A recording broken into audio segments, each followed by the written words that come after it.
గుడ్డు. ఒకప్పుడు ఒక రైతు తన భార్య మరియు 2 పిల్లలతో నివసించేవాడు.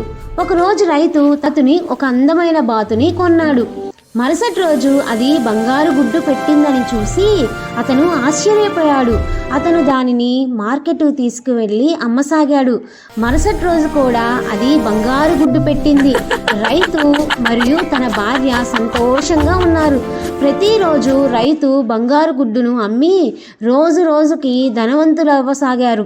ఒకరోజు అతని భార్య అతనితో, మనకు అన్ని గుడ్లు ఒకటేసారి లభిస్తే మనం చాలా ధనవంతులం అవుతాం కదా అని చెప్పింది. రైతుకు ఆ ఆలోచన నచ్చింది. ఆ జంట బాతుని కోసి తెరిచి చూససాగారు. కానీ ఏమీ దొరకకపోవడంతో ఆశ్చర్యపోయారు. తరువాత వారు తమ మూర్ఖత్వాన్ని గురించి ఏడవసాగారు. అత్యాశకు పోయి అసలుకే కోల్పోయారు.